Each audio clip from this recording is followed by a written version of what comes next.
বিনা পয়সায় দিন ও দুনিয়ার শান্তি ও মঙ্গল। আপনারা ওজিফা নিয়ে যাবেন, ওজিফার নিচে লেখা আছে বিনা পয়সায় দিন দুনিয়ার কি বলেছে? শান্তি ও মঙ্গল। এখানে চাল ডাল আলুর কথা লেখা নেই। শান্তি মঙ্গলটা হলো বিনা পয়সায়। ও ভাইজান, এখন আপনাদের মালিক গ্রাম বাজারে যাবেন, গোটা পৃথিবীর যত বাজার আছে সমস্ত বাজারে গিয়ে দেখবেন সাইনবোর্ড লেখা থাকে, বস্ত্রালয়, পাদুকালয়, অমুক জায়গা তমুক জায়গায় যে যার দোকান, সেই দোকানের এক একটা নাম থাকে।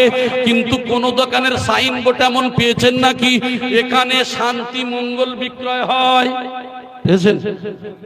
পৃথিবীর কোন বাজারে পাবেন না। কিন্তু বললেন কি? আজান গাছি রহমাতুল্লাহ আলাইহি মাওলানা মুফতি সাহেব বলেছেন। পেয়েছেন কোথায়? কোরআনে। জোরে বলেন সুবহানাল্লাহ। তিনি কোরআন থেকে বলছেন আর আমরা দুনিয়ায় খুঁজে খুঁজে বেড়াচ্ছি।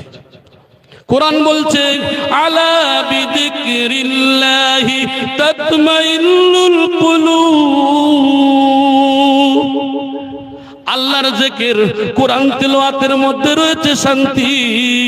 বাড়িতেও অশান্তি শুরু হয়েছে, ভাই ভাই ঝগড়া, গ্রাম প্রতিবেশীর সঙ্গে ঝগড়া, ঝগড়াতে যেও না।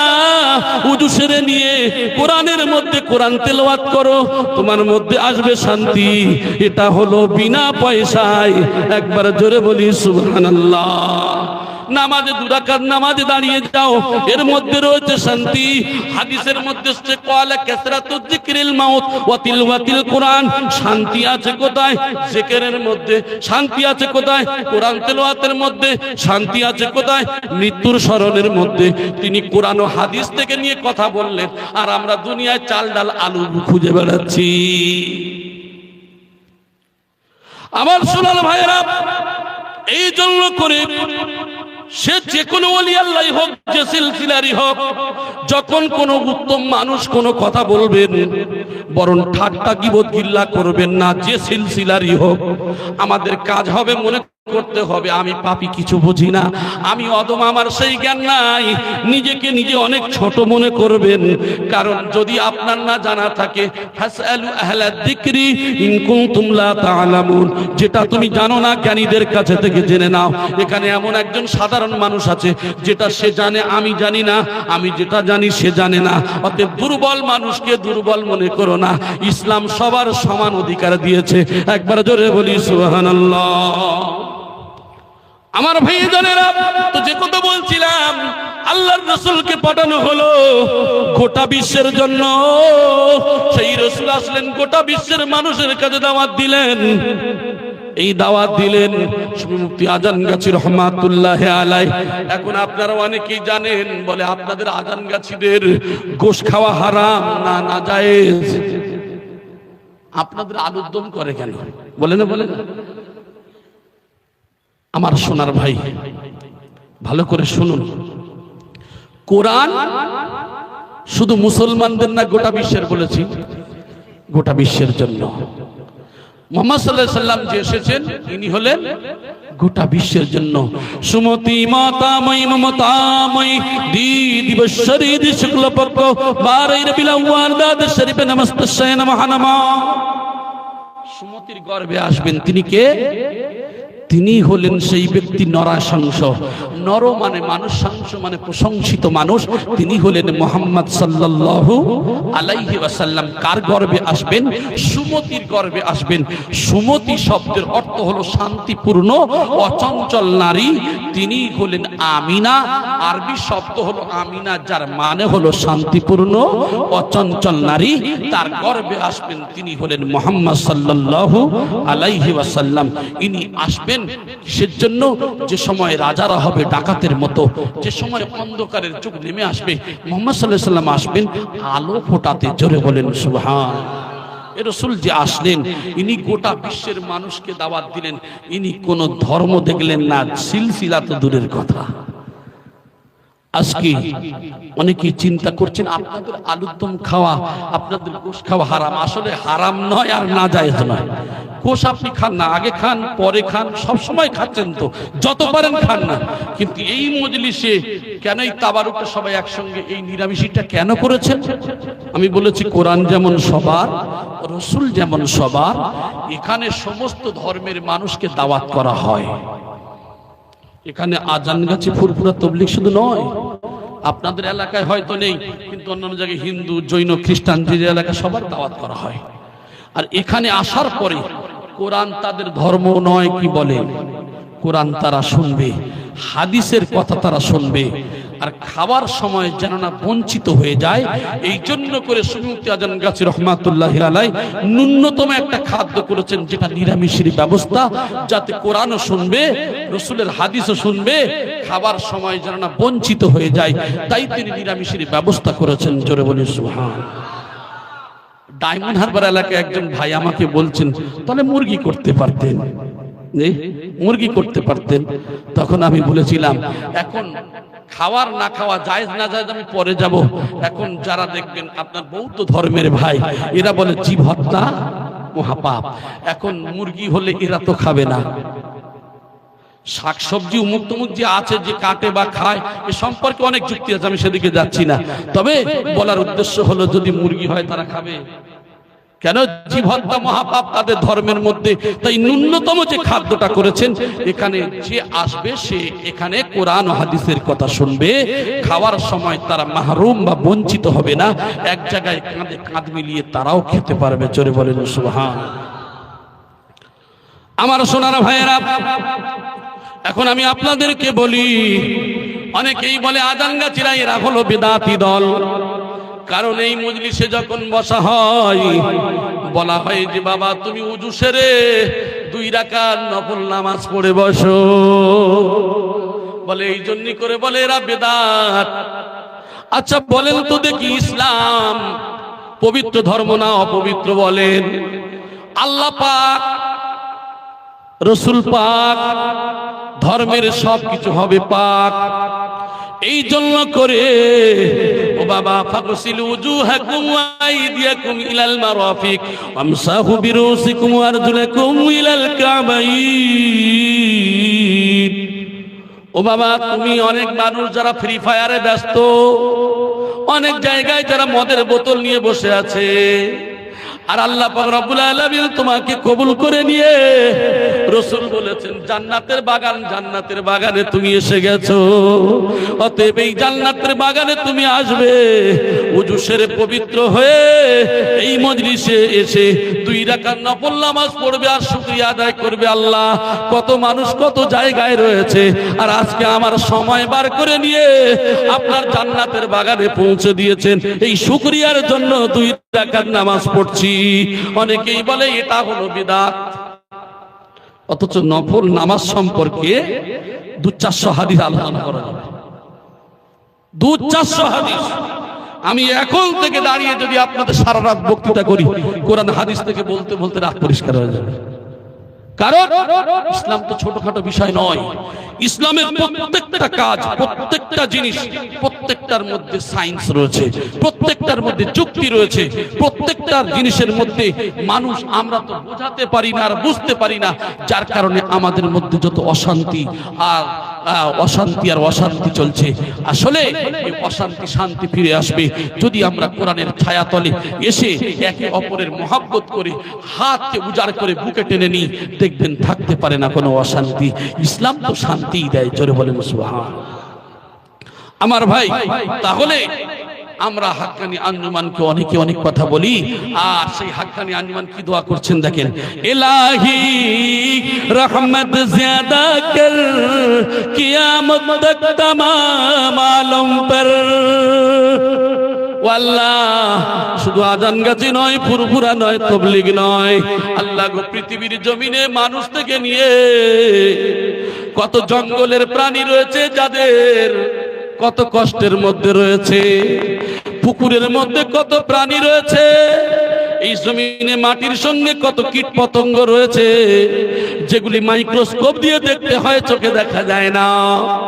তাদের জন্য হাক্কানি আঞ্জুমান দোয়া চেয়েছে, আল্লাহ তোমার দয়া তোমার করুণা তো সবার মধ্যে আছে, আল্লাহ যার উপরে যতটা দিয়ে রেখেছেন ওগো আল্লাহ তাদের জন্য আরো বাড়িয়ে দেন। জোরে বলি সুবহানাল্লাহ। ইসলাম সাম্প্রদায়িকতার সঙ্গে জড়িত।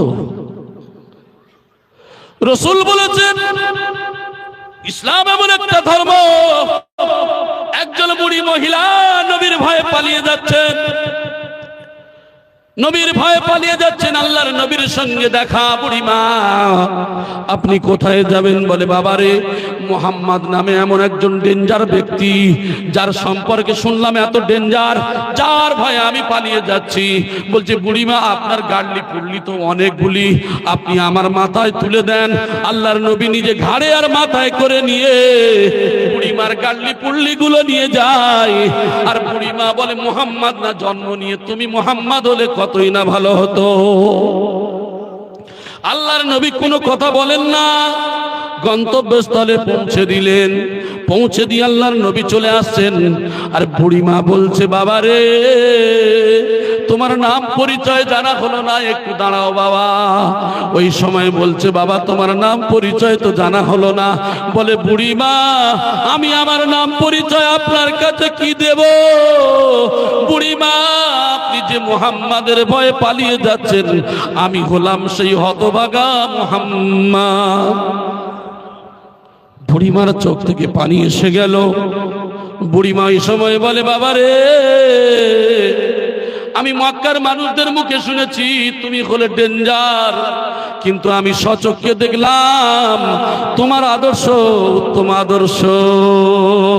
ও বেটা মুহাম্মদ, আমি ভুল বুঝেছি বাবা, তুমি আমার ইমানি কলেমাটা পড়িয়ে দাও। কলেমা পড়ে দিলেন, আশহাদু আল্লাহ ইলাহা ইল্লাল্লাহু ওয়া আশহাদু আন্না মুহাম্মাদান আবদুহু ওয়া রাসূলুহু। একবার জোরে বলি সুবহানাল্লাহ। ও আমার ভাইজানেরা, তাই বলা হলো, আল্লাহর নবীর সম্পর্কে বলা হলো, লা ইলাহা গরপিত পাপম ইল্লো ইলাহা পরম পাদম জন্ম বৈকুণ্ঠ পর বৈরুতিত জপিনাম মুহাম্মদ। লা ইলাহা ইল্লাল্লাহ, আল্লাহ ছাড়া কোনো মাবুদ নাই। মুহাম্মদ এত প্রশংসিত নাম, মুখে যদি জপ করে স্বর্গে যাওয়া যায়। হিন্দু ধর্মের মধ্যে উল্লেখ করা আছে, মুহাম্মাদের নাম যদি মুখে জপ করে স্বর্গে যাবে। আর মুসলমান নবীর নাম নিয়ে দরুদ পড়তে জানে না, আছে না নাই? যে নবীর চরিত্র হলো উত্তম আদর্শ, উত্তম চরিত্র, সেই নবী আমার রাসূল আমার দ্বীনের দাওয়াত দিলেন, লা ইলাহা ইল্লাল্লাহু মুহাম্মাদুর রাসূলুল্লাহ সাল্লাল্লাহু আলাইহি ওয়াসাল্লাম। কিন্তু আমরা মুসলমান, আমরা দল নিয়ে পড়ে আছি আর দল নিয়ে ঝগড়াঝাটি করি। মুসলমানে লাটালাটি, মুসলমানে মারামারি। আমরা বলি কি, মুসলমান মারা গেলে বলে ফি, মুসলমান মারা গেলে বলি ইন্না লিল্লাহি ওয়া ইন্না ইলাইহি রাজিউন। হিন্দু ভাইরা মারা গেলে অনেকেই বলে ফি নারি জাহান্নামা খালিদিনা ফিহা। এর বেলা হলো ইন্না লিল্লাহ, আর ওর বেলা হলো ফি নারে জাহান্নাম। আপনাদের এলাকায় হয় না, আমাদের দক্ষিণ 24 পরগনার কথা বলছি। এই যে এর বেলা হলো ফিনার জাহান্নাম কেন? বলে আমরা কলেমা পড়েছি বলে তাই, আর ওরা কলেমা পড়ে না বলে তাই। ওরে কত মুসলমান আছে কলেমা জানে না, আছে না নাই? এমন মুসলমান আছে যারা কলেমা জানে না, কিন্তু মুসলমান তুমি কলেমা পড়ো আরবিতে। হিন্দু ভাইয়েরা কলেমা পড়ে তারা সংস্কৃত শব্দে লা ইলাহা ইল্লাল্লাহ মুহাম্মাদান রাসূলুল্লাহ, এর অর্থ হলো আল্লাহ ছাড়া কোনো মাবুদ নাই। আর মুহাম্মদ সাল্লাল্লাহু আলাইহি সাল্লাম হলো আল্লাহর প্রেরিত পুরুষ বা রাসূল। হে মুসলমান, তুমিও কলেমা পড়েছো, তারাও কলেমা পড়েছে। তুমি দ্বিতীয় কলেমা পড়ো, আশহাদু আল্লা ইলাহা ইল্লাল্লাহু ওয়া আশহাদু আন্না মুহাম্মাদান আবদুহু ওয়া রাসূলুহু। আমি সাক্ষ্য দিচ্ছি যে আল্লাহ ছাড়া কোনো মাবুদ নেই, আর মুহাম্মদ সাল্লাল্লাহু আলাইহি সাল্লাম হলো আল্লাহর প্রেরিত পুরুষ বা রাসূল। আমার হিন্দু ভাইরা তাদের সংস্কৃত শব্দে পড়েন ভোতারমিন্দ্র মহাসুরিন্দ্রা অল্লং জ্যেষ্ঠং শ্রেষ্ঠং পর্ণং পুণ্যং ব্রাহ্মণং অল্লং আল্লাহ রাসূল মুহাম্মদ রাকান আদুল্লাহ বুকমেকং আল্লাহ বুকং নির্খাতকম। আমি সাক্ষ্য দিচ্ছি যে আল্লাহ জ্যেষ্ঠ শ্রেষ্ঠ, মুহাম্মাদুর রাসূলুল্লাহ হলো আল্লাহর প্রেরিত পুরুষ বা রাসূল। হে মুসলমান, তুমিও পড়েছো, তারাও পড়েছে। এখন তাদের বেলা হলো ফিনারে জাহান্নাম, আর তোমার বেলা কেন হলো? ইন্না লিল্লাহ। এই দাওয়াতকে পৌঁছাতে হবে। যদি বলেন কলেমা পড়লে শুধু হবে নাকি? আমরা মুসলমানেরা তো নামাজ পড়ি, কি পড়ি? আকিমিস সালাত, নামাজ কায়েম করো, নামাজ কায়েম করো। ইন্নাস সালাতা তানহা আনিল ফাহশাই ওয়াল মুনকার। নামাজ খারাপ কাজ, অশ্লীল কাজকে দূরে সরায়। এখন আমি আপনাদেরকে বলি, সূরা আনকাবুতের আয়াত নম্বর 45-এর মধ্যে বলা হয়েছে নামাজ খারাপ কাজ, অশ্লীল কাজকে দূরে সরায়।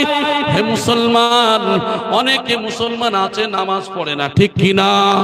100-র ভিতরে 60% বেনামাজি, 40% নামাজ পড়ে, ঠিক কিনা? এই নামাজ আল্লাহ বলেছেন খারাপ কাজকে দূরে সরায়। এই নামাজ মুসলমান, কোরআনের মধ্যে বলা হয়েছে, হাদিসের মধ্যে উল্লেখ করা হয়েছে এই নামাজ সম্পর্কে। এখন বলছেন আমরা নামাজ পড়ি, হিন্দু ভাইদের মধ্যে তো নামাজ নাই। হিন্দু ভাইদের ধর্মের মধ্যে উল্লেখ করা হয়েছে ষষ্ঠাঙ্গ। শাস্তা শব্দের অর্থ হলো 8, অঙ্গ শব্দের অর্থ হলো অঙ্গ। 8টা অঙ্গকে যে কোনো বস্তুর সঙ্গে স্পর্শ করতে হবে। সেইটা হলো 2টা পা, 2টা হাঁটু, 2টা হাত, নাক আর কপাল। এই 8টা অঙ্গ দিয়ে আমরা মুসলমানেরা নামাজ আদায় করি।